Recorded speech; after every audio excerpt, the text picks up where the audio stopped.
Next up to bat on this block report, Bombay Mix Special for the Jacka, the one and only, the legendary manager, PK. PK, what's going on with you? What's going on? How you doing? I'm good. How are you, man? Thank you for coming on. Thanks for having me, bro. For sure. P, can you tell the people how old were you and under what circumstances did you meet the Jacka? When I first met Jack, I was about 15 years old, and we had common friends. I was in high school. We had common friends, so we just used to hang out. He used to cut my hair. He was one of those dudes who used to cut everybody's hair in the neighborhood. We used to go to his house and sit in the garage, and we all used to just line up and wait, and it was one of the best. He was one of the best in the area, but just, he was already rapping at the time. He was already popular. It's where we were at out there in Pittsburgh, and you know, that was it. We were just hanging out. I went to a different school than those guys, so on the weekends I used to come around and kick it. We were just friends. It was cool, and the relationship just built. In time, I always stayed in touch with him. He was one of those dudes, like everybody's been saying. Everybody was cool with him. He used to make everybody feel comfortable, and so we became close friends. I always made sure, no matter because I went my own way, I always made sure that I always stayed in touch and checked in with him, see what he was doing. I moved to LA and went to college, and I just always kept it together. Tried to get him to come down there and hang out. Or anytime I went home, I'd go home and check on him. Just regular friends. I wasn't even in the music business or anything like that. So when did you step into the music business and how did you, well, was it a conversation? What made you step into the music business and become the Bay Area's legendary manager? I mean, honestly, like on the low, I always was into the music. I was always a fan of the music, just in general as a kid. From the age of, from elementary school. From the age of, 7, 8, I was just a fan of it, just getting tapes. I would go to New York. I had family out there, and they kind of like put me on, showed me what it was and music, and I was just into it. So growing up, I just liked it, but it was just a hobby. It wasn't nothing I ever took serious or ever thought I'd have a career in. I was really heavily into the books and into school and education, and I didn't know what I was going to be, but it definitely had nothing to do with music. But I was playing with the rap music when I was in high school, and partially in college, I was I took interest to a lot of the music industry driven opportunities that were brought through the school, and a couple of dudes that I was living with. We started a little record label. We were just playing with it though. It was just fun. Just put little songs together, put a CD together. When I got out of college, there was a group in the Bay Area called Cali Fam. A kid asked me to manage them. I didn't even know really what that meant. He was like, manage us. So I went to school with this one dude. We went to college together, and he moved back to the Bay Area too. My boy Jordan Bromley. And I said, well, man, these guys want me to manage them. Why don't you do it together? We were doing this hip hop Congress thing at the time, and that was something he started when we were in college. It's a not-profit organization for hip hop, and he was like, let's do it. So we just started a management company, and I was working with the group Fam and just helping them put together and, just doing the regular stuff, figuring out what it meant to really be a manager, really just being hands-on doing it. But me and Jack are still friends this whole time, and I'm already so I'm, still hanging with him. And now that I'm doing the music, we're having more music business conversations. I'm starting to do stuff and go on tour with these other guys and do things. So it's like, he's in a situation with a dude who's funding everything and has a lot of money, and they got some stuff going. So I'm just trying to give them ideas of how to structure and better set their stuff up, because they're just doing it from the streets, just blowing money. So they started bringing me around and taking advantage of it, and that situation ended because it was tied in with the streets, and the money got dried up and everything stopped happening, and we had to rebuild. So I stepped up and we put it together. We didn't have it. We didn't have the money. We didn't have the resources, because before it was blowing hundreds of thousands on their first Jack out. So I came in right after that, 2002, 2003. We started working on the Jack artist, and we were just, we started with nothing together, and we built the Artist Records. You know, we put out we put out that first white mixtape and the Jack artist, and then everything from then till now. You know, we had plenty studios, and we're business partners and brothers, and all our other people. You know, but he was the one that you see it of all the guys that were around. He was the one putting in all the work. He kept everything going for everybody, man. What do you think the Jacka brought artistically to hip hop? What was unique about him? Man, a lot. For starters, he had a dope, unique voice. Tom, with the lisp, high pitched lisp was crazy. But just his uniqueness and his creativity, his delivery. He cared about every word that he said. He was never just shooting the shit, just saying something to say it or to put in a rhyme. Like he made sure to take the time that every rhyme was about something, was hitting on something, whether it was about the streets or it was about his son or it was about anything. He just made sure he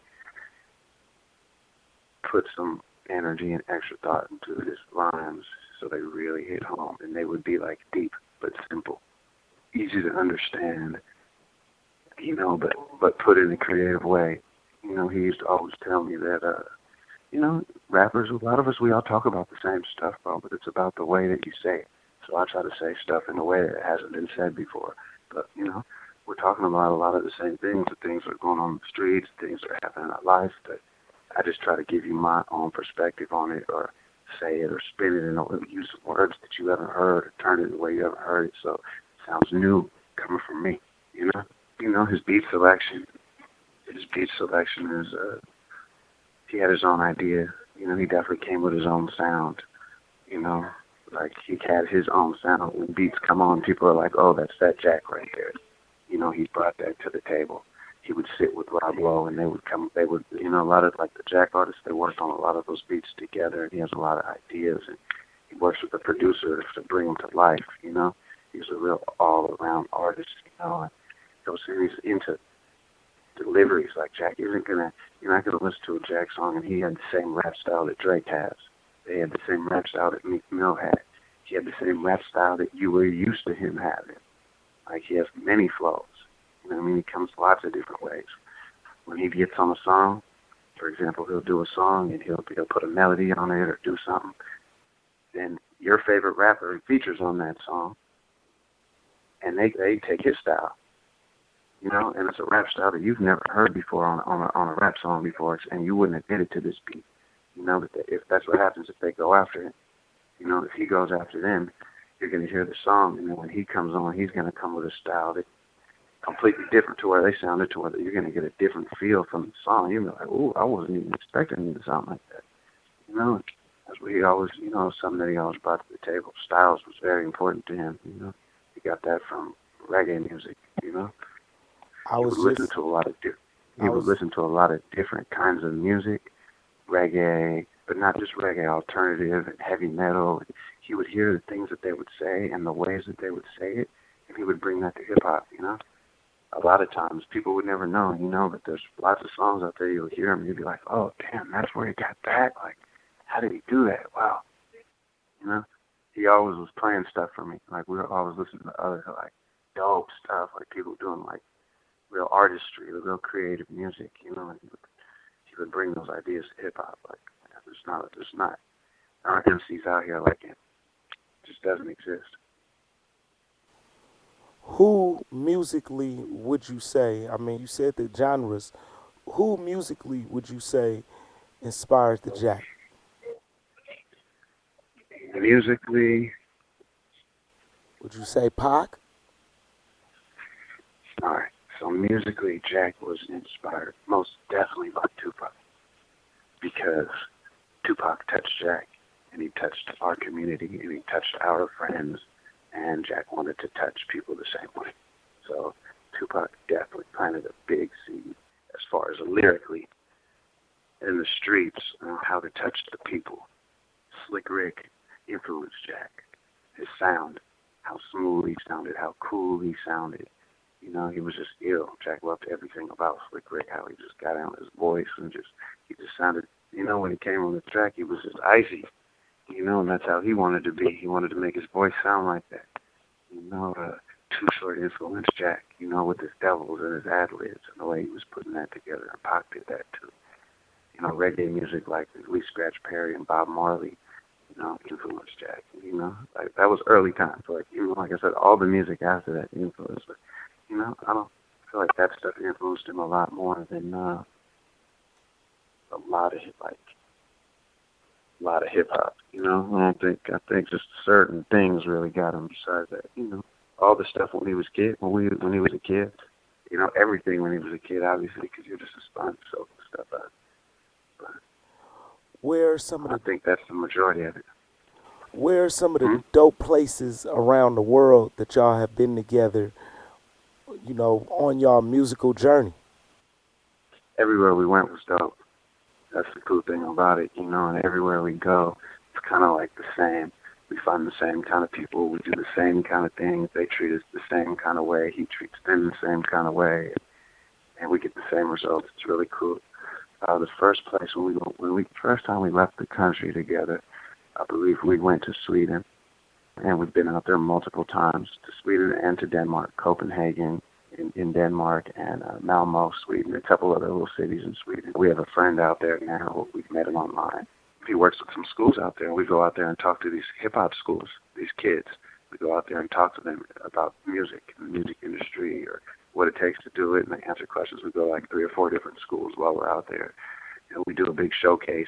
Last time we did a showcase out there with like 10 other artists, and they had a battle rap. It was like Freeway and Jack, Paul Wall, and Bone Thugs, Dub C, Crooked Eye.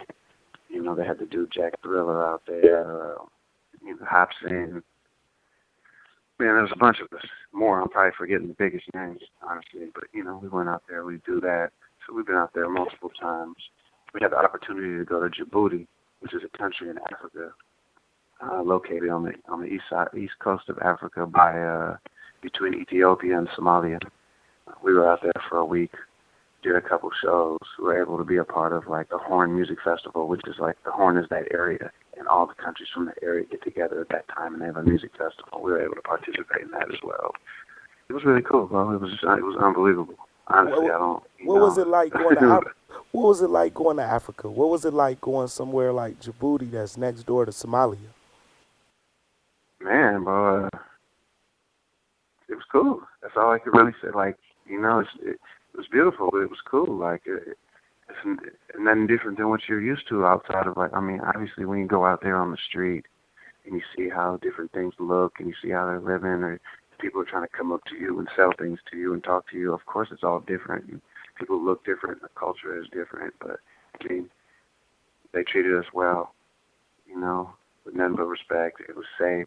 We had a great time. The food was good. The weather was good. The people were cool. They welcomed us with open arms. They showed us nothing but love. Like, I want to go back. We Was y'all stayed out there longer than we were supposed to. We stayed a couple extra days, and we had a really good time. I mean, was y'all doing something out the ordinary, like riding camels or something Nah, that? bro, they didn't really. To be honest with you, they didn't really let us get down like that. They had us staying at a really nice hotel over there on the Red Sea, and they had us. It was like a castle. We were just living the life, and we got to go out a little bit. They took us to an orphanage one time where they had the little babies that just get left, and they bring them there and they raise them, and so we went and visited the orphanage for a while and the kids, and that was really cool. And I wanted to shoot a video with Irk. Irk the Jerk went with us too, trying to shoot video, so I got to break away for a while, and we just went out in the streets and to the market, and we're filming, and we were just in local areas, and I just kind of just did something guerrilla out there in the streets and kind of set up some shots like at this bus stop or at this little corner store, little places that, and it was cool. Just interacted with the people. I don't know how they felt, if I should have been doing it or not, but the guys that were with me, they were young and they supported it. It was pretty cool. And, we did a couple of other things like that. We went to the mosque on Friday and made Juma. The country that we went to was like a 95% Muslim country, so that was a really good experience. Being able to make prayer out there with them, that was pretty cool. We did like a couple of different things where we got to go get out there. Of course, we went to the market and went shopping and experienced that. I went down there a couple of times. Me and DJ Quest, we broke away and went out one night to a local city. But, we were kind of just chilling too. It was a little vacation. That's And it what's was up. nice though, it was good. It's just another thing that we did with the music because we're blessed to do, you know. No doubt. And we've been to England quite a few times as well. The UK, they love us out there. We love them out there. London, Birmingham, Manchester, Manchester. Those are our spots. We got boys out there. They mob out there too. You know, they really hold it down. Well, what's next, man? Now that the Jack is gone, what's next for the music of the Jacka? I mean, do we have a whole lot of unreleased music, or We tell do.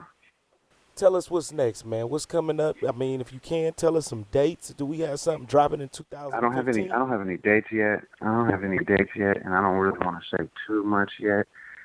Because I want everything that I say to hit home.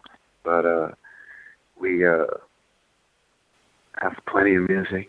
He left plenty of music. We have plenty of albums that he recorded full. He has plenty of projects that he's done with other artists. And our goal is, my thing is first is to do a solo project first that you guys will really, really love, and then to follow it up with just a variety of different projects that you guys all appreciate that you guys love to see him do. That he actually was working on prior to leaving. Stuff that people are looking forward to. So that's all that I want to say is we want to do it right. We want to do it in order. We want to make just want to give everybody what they want. I want to. That's the plan. So expect a solo album, expect a project with Ampatino. Expect stuff. Expect plenty of music. Expect new music with Huss and Jack. Expect music with Fat X and Jack. Expect music with Joe Blow and Jack. Expect music with, Burner and Jack. Expect the stuff that you would expect. And then, of course, we'll put other stuff together, too. There's plenty of people who've been reaching out that want to do something or that are willing to do something now. And, if it's going to be good for the projects, and I know Jack would like them, then I'll do it. I wouldn't do anything with anybody real popular that he's not into now just because they're popular.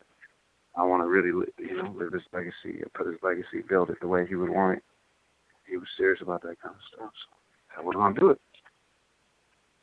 It was really morals, bro. He didn't, he wasn't just rapping with every rapper that wanted, that was out here that was dope. Like if you didn't know about the Jack and you didn't respect him, and he wasn't chasing down nobody. Straight up. That's the voice of PK, the manager of the Jacka, and so many more. Well, PK, I gotta ask you this last question, man. What was the last place that y'all toured where y'all was together, where you felt like y'all did it big? Where was the last place, man? Give us that last story before we get out of here. Man, man. Well, last place that we really toured, we went to England. Me, Jack, Freeway. We went to England like in November for about a week. We went everywhere. In a week. We went everywhere. We were in London. We were in Birmingham. We were in Manchester. We were in Leeds. We were in Bradford. We were in a couple of other cities. I can't even think of the names. We hit like 7 cities. We were moving around out there. We were together every day. A lot of positive energy. We talked about a lot of cool plans. It was great, bro. There was that trip. And right before that, there was that trip when we went to the East Coast with Freeway. We went to the Sway show. We went and seen K Slay. And, just held the time of there too. That was great. So the East Coast had a lot of love for the Jacka. Yeah, bro. They've been knowing about Jack for a long time. Cormega first really, really goes on to Jack. Jack with that song Barney, he put it on one of his projects, Legal Hustle. Cormega did that back in probably like 2004. And that's how they first started finding out about Jack was through him. People always say that all the time. And now through free and obviously the internet, all the traveling we've been doing, yeah, the East Coast, man, they love Jack everywhere, bro. Down in Australia, France, just all over the world, all in Europe, they love him. Japan, they love him.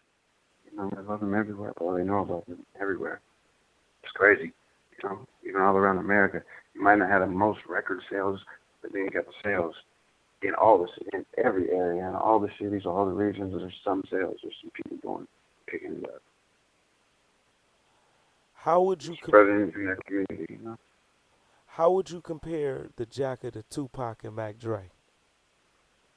um, he's similar to both because he learned from both. You know, he was like he was like Pac because of he was for the people. He was for the struggle. He was for the streets. He was talking. He was making music for the black people. That was his focus. It was with a purpose. You know, everything he was saying was with a purpose and to bring some hope to the community and some knowledge and some some not the knowledge that they needed at that time. Not knowledge in general, but knowledge that they need where they're at. You know, and you know that pain. You know, and that came from Pac. You know, so Jack was like that. He was a leader to us, and people looked to him. People got strength from him, and he brought everybody together. Like how Pac did All Eyes on Me. I mean, had everybody on there. Jack was that every time. He was giving rappers a chance and putting people on, putting making sure you knew who was dope all the time. And then a lot of the Mac Dre stuff was more like his fun side and knowing how to treat people. Mac Dre would stick around after the shows, you know, and hang out in the parking lots and talk to the fans and be fun. Like the people knew him and they loved him. You know what I mean? He wasn't like Hollywood, at all. And Jack learned that from him. And Jack was very humble and he handled himself like that all the time. The people love him. You know, when you go out with Jack, like he'll never turn down a fan. He'll never pass up a fan. He'll never, you know, he'll have me wait. We have a show. We're going to be the last ones to leave all the shows. We're going to be the last one to leave all the shows after all the fans because he's going to be taking pictures, signing autographs, smoking with them, and talking with them, and whatever they want. He's not going to tell them no. And that's how Dre was. He was the party after the party. The people that loved him, and Jack knew he had to make them love him like that. And on top of that, he was him. That's how it's. Yes, sir. The one and only PK, the Bay Area's legendary manager, who manages some of the biggest acts in the Bay Area. PK, thank you for being with us on the Block Report, bro. It's an Thank you for honor, having me, John. Thank you. no doubt. Peace.